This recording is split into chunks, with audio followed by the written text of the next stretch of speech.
Deputy Finance Minister Mondli Gungubele says the question of a land expropriation without compensation is a regular issue raised by investors during their visit with stakeholders in both the United Kingdom and the United States.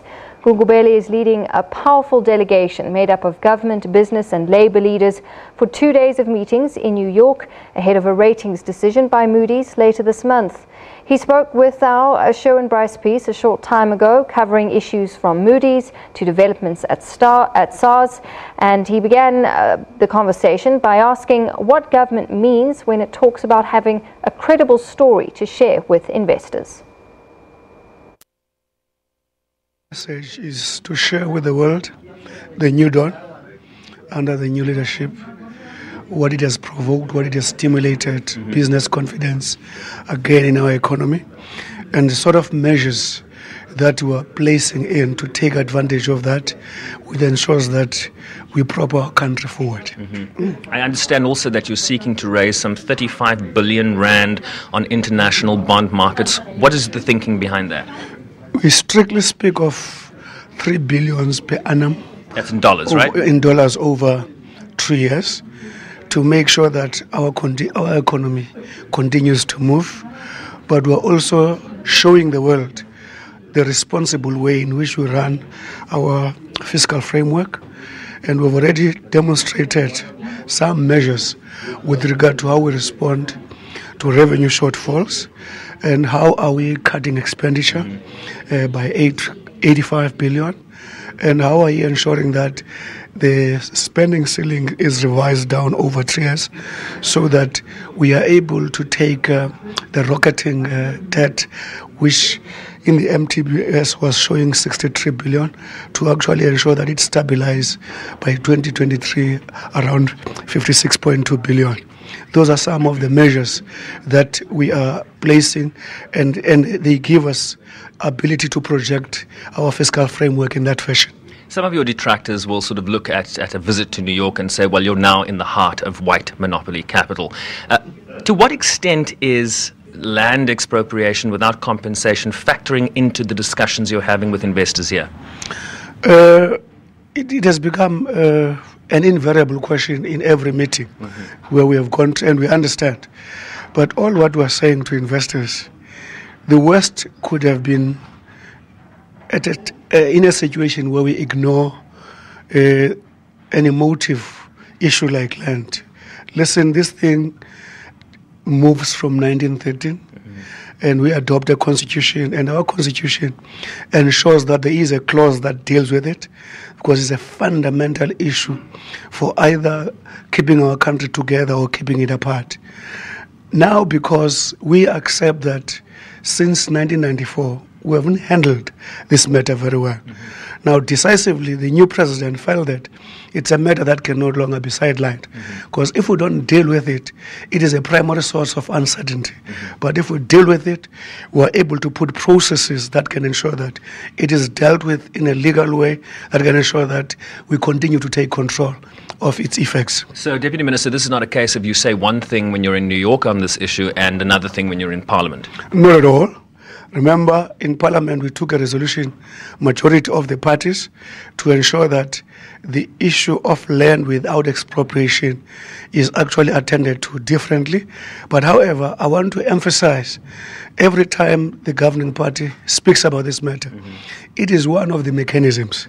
It's not a sole mechanism to ensure that when we actually use it, we use it because other painless mechanisms do not work. The problem we had now is that in applying the willing buyer, willing seller mechanisms, there are those who actually mess up that approach by inflating prices and making it difficult to actually transform our country in that fashion. Now, this gives government a leverage to ensure that those who are dealing with are sensible in the manner they respond. So, let's talk about another sensible issue, or not so sensible issue, is this question of nationalizing South Africa's Reserve Bank. The government has said this is not a priority, but at the same time, the leadership of the African National Congress is courting the leadership of the EFF to return to the ruling party, and this is a big issue for them. How do you cross that bridge between what the EFF is seeking and what the government is saying today? Listen, the African National Congress, as a governing party and an undisputed historic leader of society, doesn't take decision primarily with regard to what is the stance of the EFF. We respond to the situation of the country. The issue of Reserve Bank has been discussed by ANC, not because of what is happening in the EFF, because of the trend globally. And secondly, all what we are saying, the independence of Reserve Bank stays there in terms of how do they handle the economy. So to us, there is no issue, nothing is being compromised. So there's no debate around that issue. It will remain independent. Is that the assurance you give us today? It will remain independent. Actually, were we to take a contrary view, we'd have to live with the consequences. Respond to this, Minister. BMI Research, which is a sister company of Fitch ratings agency, today released a report that the new leadership in South Africa has substantially bolstered investor sentiment in South Africa, something that you would like to hear. But disagreement within the ANC regarding policy changes could deter investors. Do you believe that you are offering the investors the clarity that they seek? You see, sometimes I think the problem with the business community sometimes, or probably with the economic sector, or whoever is an analyst, I don't know how they understand the ANC. Let me put it this way. When the ANC decided the future of the former president, the decision was unanimous. At about 12 midnight, I was in that meeting. So if we can be unanimous on such a difficult decision, I do not understand why should people be worried about divisions on a number of other issues. Remember, we are governed by the resolutions of the conference of 2017.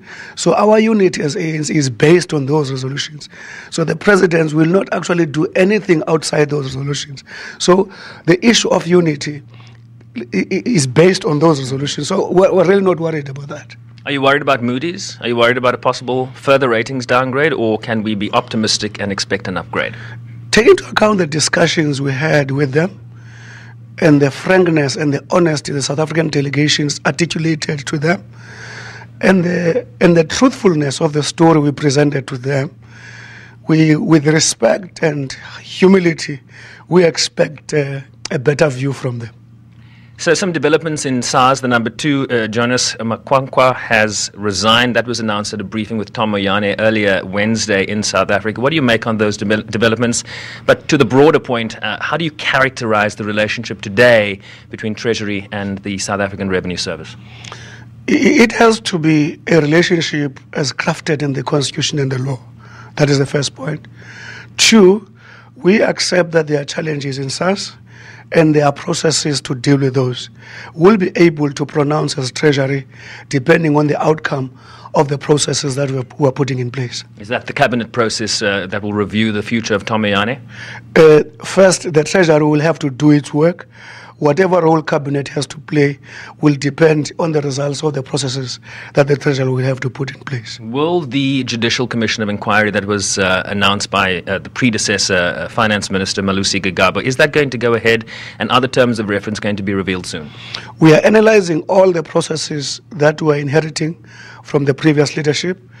That which needs to continue will continue. That which needs to be amended or improved will improve. But I will not speak on the specific initiatives of our predecessors as I'm talking to you now. Final question for you, Deputy Minister. What do you want South Africans to think, feel about this trip in New York? What should they be thinking and feeling right now? I just want to say to South Africans, there's a huge interest on what is happening in South Africa. And I want to make a submission that if the world didn't believe that South Africa has got something to deliver, they wouldn't actually be wasting their time interrogating and engaging us in the manner they do. So I'm calling upon our people in South Africa to realize that there's a lot that is expected from our country, and the current development that are positive are being taken seriously, and it means South Africa's unity is going to be key going forward. Deputy Minister, thank you for speaking to us, and good luck over the next 2 days. Thank you, Sherwin. We wish you good luck in your exile stay. No exile here. I go home very regularly. Thanks very much to Mondli Gungubele, the new Deputy Finance Minister of South Africa, a future in comedy possibly as well, leading a delegation here that includes Labour and business, talking to investors here in New York.